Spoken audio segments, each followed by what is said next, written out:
Let's do some Q&A. We still have about half an hour for a Q&A session. You can ask me to clarify something if it didn't make sense to you.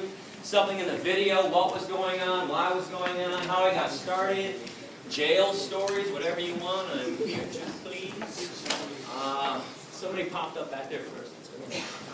So, for like, let's say I did want to become a vegetarian, like price range for a week amount of food versus somebody who eats meat and goes like Walmart or Target or Kroger to the grocery stores that aren't generally pushed towards vegetarians or vegans. What would be the difference in price? It's going to be cheaper. There's a big myth out there that it's more expensive to be veg, and let me explain this in a couple different ways. Now, first of all, the cheapest things on the market are cruelty-free and vegan. Rice, beans, lentils, pastas, things like that. Keep in mind, this is why poor people, impoverished people around the world, they're vegetarians. Eating meat is a luxury. It's only cheap in America because we subsidize the hell out of it. And I want you to put one thing into the equation that nobody ever wants to put into the equation. Health. Pharmaceuticals, hospital visits, doctor visits, all these pills, all the vitamins, healthcare. That stuff was not created for vegan. Those are meat-eating creations. I'm about to turn 40 in August. I have no healthcare. I take no vitamins. I see no doctor. I don't need to. I eat properly and I exercise. So if you put health into the equation, meat eating is the most expensive diet out there for sure. Also keep in mind, if you do buy processed foods, vegan or non-vegan, you always pay a little extra. If you pay Turtle Island Foods to make you a tofurkey, if you pay Lean Cuisine to make you some kind of meat dish, it's a little more pricier because somebody did it for you. So you can also, if you're really good in the kitchen, make this stuff on your own. I got a recipe section online. I also have a restaurant section and a grocery section too. So you can always look up that stuff. You can contact me, ask me, how do I make this favorite recipe of yours? I will track it down. My girlfriend too is a wonderful chef as well. So keep all those things into the equation. Let me say one more too. If you eat out, whether you eat meat or you're vegan, it's always a little more pricier too. So don't blame it on, I went to this vegan restaurant and it was pricey. Outback Steakhouse isn't so cheap either. And Longhorn Steakhouse and all these other places too. And if you eat out at restaurants, places like Subway, their veggie sub, when they're not doing their $5 special, the veggie sub is always the cheapest thing on their menu on Italian bread and it's vegan. If you go to Taco Bell, get a bean burrito without the cheese, you want to talk about dirt cheap, 99 cents. And I bring this up because students try to do this with me all the time. Gary, I understand what you're saying, but I'm broke. I'm a college student, only got $1, gotta go to McDonald's. Well, you can do the same nasty shit at Taco Bell too, okay? And I say nasty shit because if you're eating McDonald's, don't tell me you're eating for taste. Yes, sir? So how do you get the same meat taste for a vegan meal without using meat? Yeah, if you use the right combinations of vegetables and spices, you'd be amazed what you can mimic. For instance, there's a lot of mock fish that's out there. I was talking about the shrimp from that company. If you go to a website called Veggie World, V-E-G-I-E, 1G, veggieworld.com, they got fake lobster, they got cod, they got salmon, any fish product you're looking for, they use seaweed. Seaweed gives it a fishy smell and a fishy taste. You've all had a good portobello mushroom at some time too. If you hook up a portobello mushroom on the grill, it tastes awfully steaky. So they use mushrooms when they want to get a beef flavor too. The woman that runs my recipe section, Amy Ball, one of the best chefs that nobody knows about. I was passing through San Francisco a few years ago, and one of my perks for traveling is that I get to eat all over the country, and I know what's vegan, what's out there, so I stopped by her house, and she says, you want a vegan hard-boiled egg here? Actually, she didn't say vegan. You want a hard-boiled egg? I said, are you kidding me? You got a vegan hard-boiled egg? What do you mean? There are no vegan hard-boiled eggs. She goes, I got one for you. She takes an avocado, slices it in half, takes half of it out. Think of an avocado. Think of a yolk that's been hard-boiled. The same texture. One's yellow, one's green. She takes the avocado, puts it on some vegan mashed potatoes that she made with hemp milk or rice milk, whatever her vegan milk of the day was, that mimicked the outside softness of the egg. She puts 2 dashes of salt on there and goes, take a bite. Holy shit. Vegan hard-boiled egg. So if you get really creative people in the kitchen, there are a lot of creative chefs out there, they can make anything taste like something else. So that's what they're doing. No chemicals. No chemicals. Yes? Some of these meat-alike foods, do they have to go to extra lengths, like add a lot of sodium or corn syrup? There's sodium in there for sure. Absolutely. And, you know, salt is something that gives things a lot of taste, so you might have to look out if you want to watch your sodium. But I don't want people to be concerned about sodium before you're concerned about animal protein, cholesterol, saturated fat, all the other things. It's kind of pointless. It's kind of like somebody smoking a cigarette in my face and going, hey, Gary, you should really smoke that weed. I'm like, what are you talking about? If you're doing something unhealthy, what's the point of trying to keep away something else that might be unhealthy for you? Yeah. From what I understand, the basic concept of veganism is not to exploit or harm living beings, right? Everything from, say, cows to even yeast. But what about, say, if you have to deal with parasites, bacterial infections, diseases from that, how do you go about treating yourself? Yeah, self-defense is an acceptable form of protecting yourself. That's understandable, but say as a doctor in your profession, you have to go in there and you have to kill living beings. Kill what, bacteria? Yeah. So are you founder of People for the Ethical Treatment of Bacteria? The only thing that bothers me when this is brought up is that you want to equate cows in the same level as parasites and bacteria. I'm equating bacteria and yeast together. Okay, but do bacteria harm you most of the time? When they do, they're harmful. You have a right to defend yourself and kill something that's harming you. Now let me explain this in a different way. If you and I were walking through the woods and a bear attacked you and jumped on you, do you really think I'd be like, oh, too bad, I'm vegan, man. Okay, I would beat the shit, or try to beat the shit out of you and get him off you. It's a self-defense. You were attacked. But if some human jumped on you for no reason, I'd also protect you too. If bacteria are killing you and destroying your body, you have a right to destroy the bacteria that's trying to destroy you. Keep in mind, cows do not attack us. Chickens have never attacked a human being in history. Something else I'm kind of curious about, how come we think we're better than chickens when we kill 35 to 40 billion chickens every year on this planet? We've been doing this for thousands of years. How is the murderer more special than the murdered? How is the oppressor better than the oppressed? We got this stuff backwards. We're not better than them.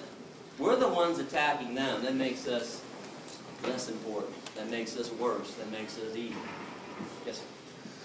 So, say the world population is at 8 billion now, and at least most of the United States is considered meat eaters, right? So, with only a certain portion of the world being devoted to farmland or places we can grow food, it just seems to me that if most of the world went vegan, then it would. I mean, I know your quote on the 65% of the grain goes to meat products, but how would we support ourselves without meat products, I guess is what I'm trying to say, or eggs, or... Easily and wonderfully. Let me throw out some other stats. 95% of soy in America, that's animal feed. 80% of corn in America, animal feed. 70% of oats in America, that's animal feed. If we ate the stuff directly, do you know that 1 acre of land can yield 30,000 pounds of carrots, 40,000 pounds of potatoes, and 50,000 pounds of tomatoes? 1 acre of land can only give you 250 pounds of meat. Okay, we would be using less land, destroying less habitat if we just ate crops directly. Please go to the environment section on my website or go to a website called earthsave.org. Everybody gets fed. Here, let me throw this out there. Do you know the world's largest Feed the Hungry organization is called Food for Life Global? Please look them up online. When I found out about this group that solely uses vegetarian and vegan food to feed people 2 million meals per day, I found out about them about 10 years ago. I also found the second largest group on the planet doing Feed the Hungry stuff is Plenty. Plenty.org is their website. Both are vegetarian groups. Now, I sent a letter to both presidents saying, oh my God, this is wonderful. Finally, somebody realized you don't have to harm animals to help people. I got letters back that were almost identical. They said something like this: it's not that we do this for ethical reasons. We don't want to argue with you. We don't want to debate you on that. We do this because it's cheaper, And we feed 20 to 30 times the amount of people when we use vegetarian food than when groups use meat. Another question? Somebody up here? Right there? I agree with you in the vegetables and fruit and all that stuff is really good for you, but I guess would say processed soy is bad for you because it causes the body to generate extra estrogen. Well, here's something interesting on that. If estrogen is people's concern about soy, meat and cow's milk have twice the amount of estrogen that's found in soy. But let me break this down for you. So the estrogen that's found in soy is a phytoestrogen, P-H-Y-T-O, plant-based. Phytoestrogens cause no harm to the human body whatsoever. It's animal estrogens that drive the body crazy. But I got some good news for you. If you're really concerned about eating soy, you don't want to do it, don't do it. Eating soy does not mean that you can't be vegan or not eating it. There's wheat meat, or just get down to the nuts and bolts of veganism. Go fruits and vegetables, lentils and beans, and things like that. So you don't have to make soy part of your diet. And if you want to go to my website, I hope you do. I got a brand new section about all the myths out there about soy. A lot of them are being spread by Mr. Michael Pollan, The Omnivore's Dilemma. And by the way, what the hell is the dilemma? Is being kind instead of cruel really problematic to people?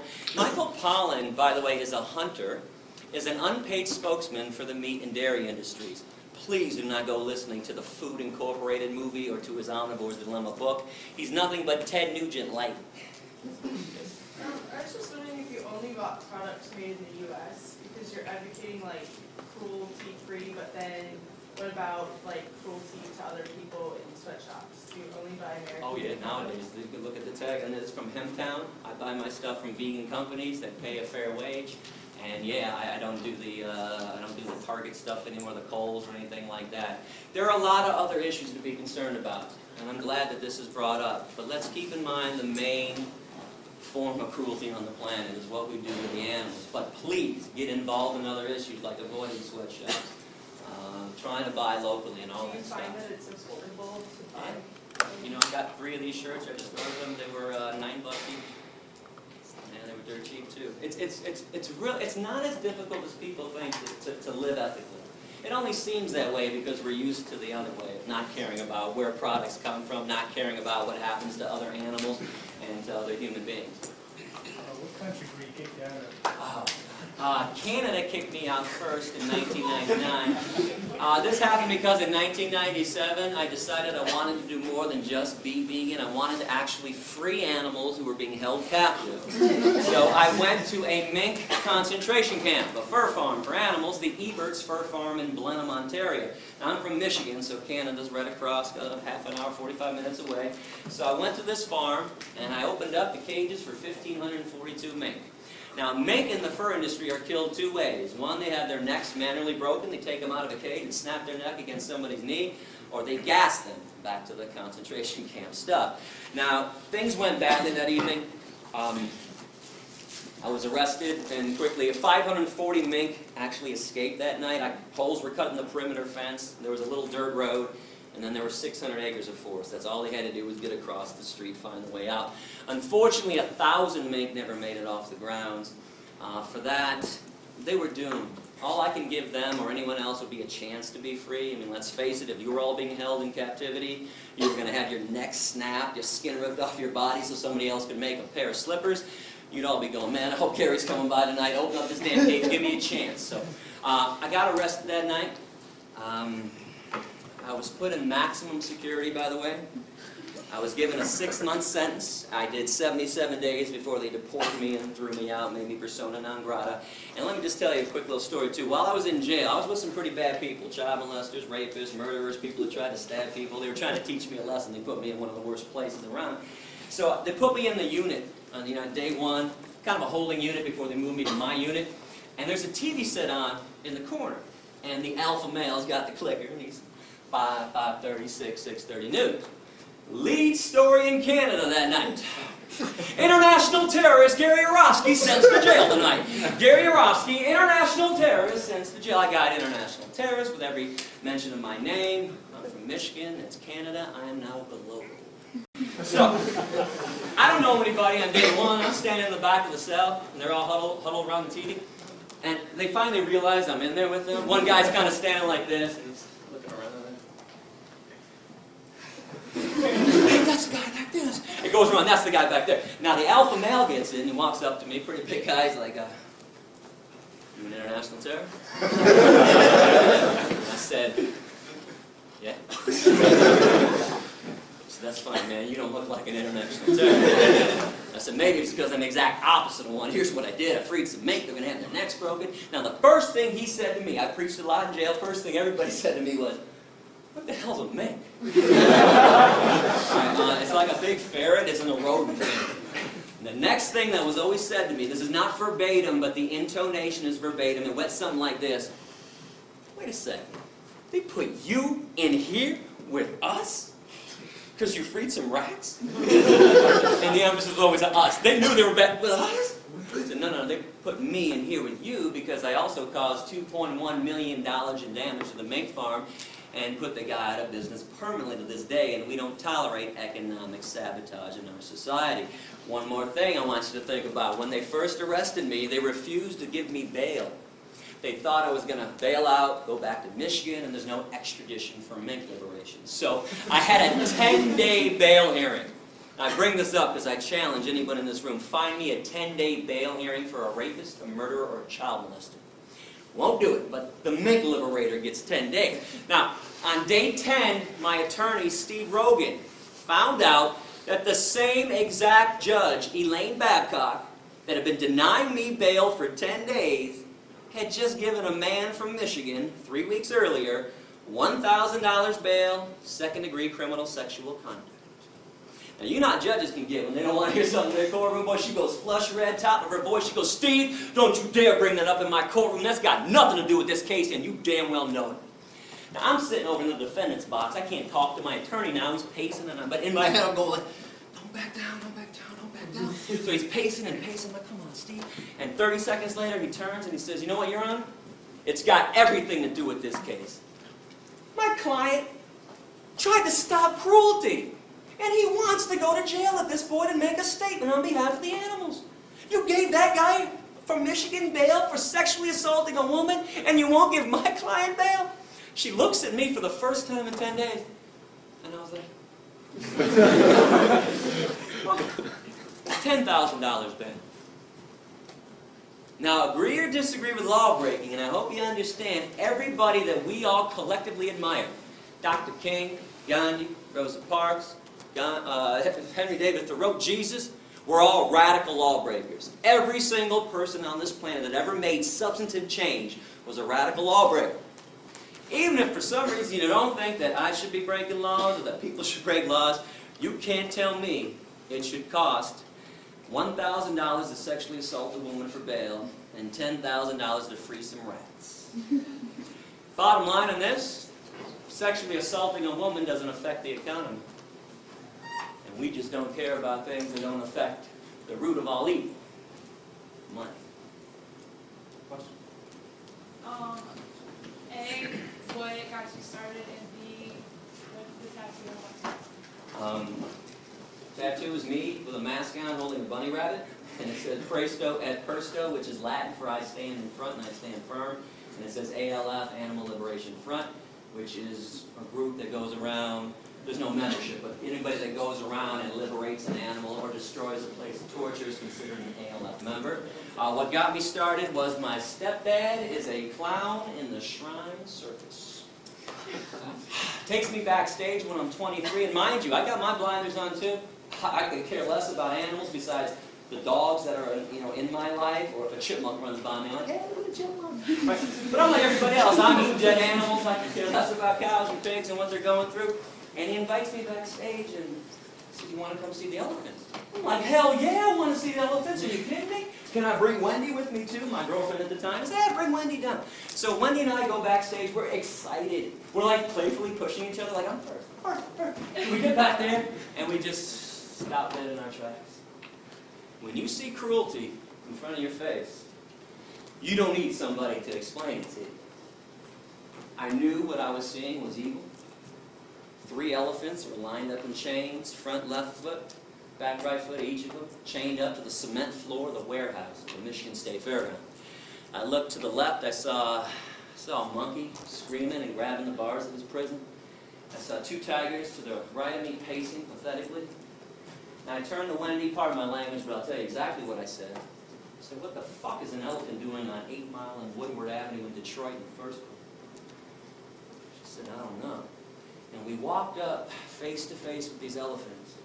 And if you pay attention to energy, and please don't think this is weird, we do this all the time, like with babies, with infants. They don't talk and communicate, but a baby starts crying. You thirsty? Oh, you're hungry? You need to be changed. You figure it out. Look at their eyes. Look at their movement. These elephants were swaying like this neurotically. Now, I'm no elephant expert, but I know that's not elephant behavior. I later found out that's a neurotic behavior every elephant gets in every circus because they're kept in chain. In the wild, elephants walk 20 to 50 miles a day. I looked into their eyes. I saw nothing but hopelessness and fear, and I knew something was wrong. So that got me thinking, where did my food come from? Where did my shoes come from? What really goes on in an animal research lab? So that's when I started investigating. I mentioned this earlier. I started going into the Thornapple Valley Pig Slaughterhouse. I started going into animal research labs. And I fought it at first, like everybody does, like most people do. I didn't want to stop eating the animals. What else am I going to eat? Salads all day long? I mean, it's really like, there's a myth out there that all vegans live off of is iceberg lettuce and tomatoes. Okay, that's not true. But that's what I thought too. So anyways, the more I thought about it, the more I realized I was a hypocrite. And here's a paradox I want you to think about. Why do we call some animals pets and others dinner? Why do we fight for the rights of certain animals to be happy and loved and safe? Dogs and cats in America. But others, hey, slice their beaks off. Those damn hens, slice them off, fully conscious. Those pigs, those piglets, rip their testicles out. Screw them. There's a major hypocrisy going on. You can see the choice that I made. All I can ask you to do is put your head on your pillow every night knowing that you are not responsible for premeditated acts of cruelty. Again, the world is tough enough for us, and especially for the animals. Do we have to make it worse by eating them? There is no need in this day and age to be consuming any animal product whatsoever. It's time to let it go. So I noticed when I came in here that you were not a member of PETA. Why was that? Full disclosure, 2002 to 2005 in November, PETA funded my tour. I was never a PETA employee. I took money from them as a sponsor, independent contractor. I take money from anybody to do good things with it. I don't think it's wrong to take evil money and do good things with it. Now, PETA pulled their funding from me in November '05 because they told me that education isn't important. Really? It's the only thing that ever made the world a better place, was teaching somebody else about why they shouldn't discriminate and harm somebody else. But bottom line with PETA, the corporation that is PETA, with their corporate headquarters in Norfolk, Virginia, I'm a money taker and not a money maker. I told you during the speech, and I meant it, I have never once charged a school for a lecture. I've never once charged a professor to pay me to come to their classes. I've never once passed around a collection plate to students. I do not believe you should have to pay to learn about the truth. Now, PETA, it cost me about $64 grand a year to do this tour. 35 to 40s to travel, hotels, rental cars, food, gas. It's not cheap to live on the road 7.5 months a year. I take the rest so I can just live and pay my own bills, which is meager. It's a meager salary that I get for doing this. But in the end, the accountants came into PETA's headquarters, Ingrid Newkirk's offices. She's the founder and president of PETA, and said, you know, we've given Gary 64 grand for 3 years. That's $192,000. We also gave him $20,000 to put his speeches on DVD that he gave out for free to the students when he was supposed to charge them $10. When I first got these DVDs, people would always come up and say, hey, Gary, I want to share this with my boyfriend, my girlfriend, my dad, my sister, whatever. And I'd be like, oh, great, I got some DVDs. They're $10. And nearly every student would say, I'm broke. I'm a student. What do you mean $10? I'm like, oh, okay, here you go.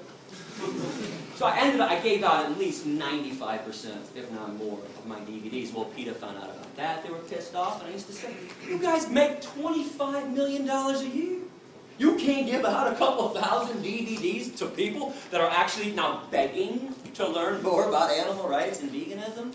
So that, obviously ended our relationship when they pulled their funding from me.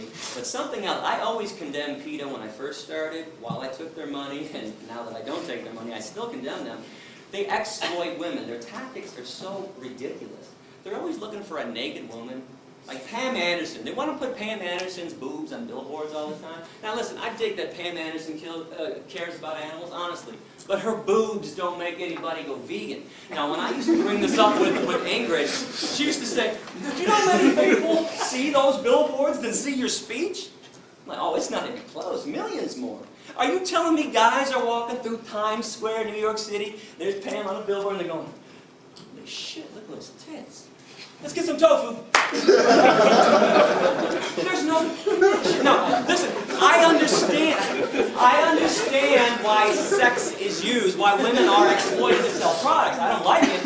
But if you tell guys, spray this on, and 12 women are going to tackle you in the hallway and have sex with you, boy, guys, or I'll give me some Axe, spray it all over me.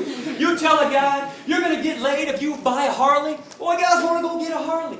But you show Pam Anderson's boobs, nothing. In, out. Doesn't do anything. And there's a lot more horrible things going on in PETA. I actually have an essay on my website. If you click on other animal rights issues, I have an essay entitled What's Wrong with PETA and What's Wrong with the Humane Society of the U.S., which is nothing but an animal welfare group that doesn't want to see the free animals at all. Next question. Here, we'll go back there. You mentioned the pet thing earlier. How do you feel about if you have pets that are carnivores and feeding them meat? Bad idea. Now, let me preface this. I do not challenge anybody's love for their dog or cat. If you're a sane person, sane people who have dogs and cats treat them like family members, unlike Michael Vick. But you brought up a major problem with them. Now, number one is they're carnivores. Now, this means we have to enslave and kill more cows, pigs, chickens, turkeys, and fish to feed the dogs and cats that we like more than the cows and the pigs. Now, hear me on this. I don't care what carnivores do on their own in the wild. Couldn't care. I got the Planet Life series, Planet Earth series. I watched the National Geographic. I can watch a lion tear up a zebra to pieces. Doesn't bother me. But we have no business killing on their behalf. And I'll explain this in a simple way. Who's got a cat? Somebody's got to have a cat in front of somebody? Did you ever go outside and kill birds for your cat? No, it brings them back. Thank you. Cat does it on his own.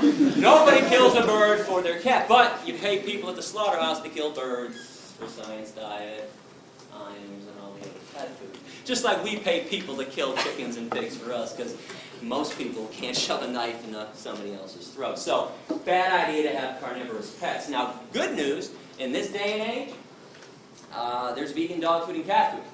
Now, this being said, I am not here to turn your dogs and cats into vegan. I did not get kicked out of 5 countries. By the way, the other 4 countries somebody had were England, Northern Ireland, Wales, and Scotland. Even though I never set foot on their land ever, they preemptively threw me out because they didn't like my essays. But I did not get arrested 13 times to turn your dogs and cats into vegans. But if you knew what was in dog food and cat food, let me mention the other problem with having dogs and cats: we overbreed them. Every year we murder 5 to 10 million dogs and cats in our shelters every year. These are now slaughterhouses. So there needs to be a moratorium too until every cage is empty. But those 5 to 10 million dogs and cats in shelters that we kill every year, raise your hand if you think they end up in a landfill. Wrong. Once a week, the rendering truck comes around, picks them all up and grinds them up and sells them to Science Diet, Alpo, and Iams, and all the pet food companies. So we're making our dogs and cats cannibals, and they don't even eat real meat that they would normally eat. I never talked about chemicals in all the animals that people eat. This is for you too. This is a whole nother issue on the side that I'm more focused about ethics and stuff. Okay, but they eat chemically laced meat. They eat what's left on the slaughterhouse floor, things that we don't eat. Every time there's a meat recall or a spinach recall for E. coli, you don't think that stuff ends up in landfills, do you? Science Diet, Alpo, and Iams. So this is why the vegan food is better for them. Now I want to show you something real quick. Actually, I knew this was going to happen this summer. I have never shown this before, but My dog Rex passed away in 2004. He was 15 years old. And Rex was a vegan for the last 9 years of his life. Nature's Recipe vegan dog food formula. Don't tell me Rex doesn't look wonderful, because he does. Because when I travel with him, and he came with me a lot on the road, I took him to vets when I had to. Every vet freaked out and said, "Oh my God, you can't make your dog a vegan, Gary, because you're vegan, he's a carnivore." I'm like, "Go ahead, do some blood work on him."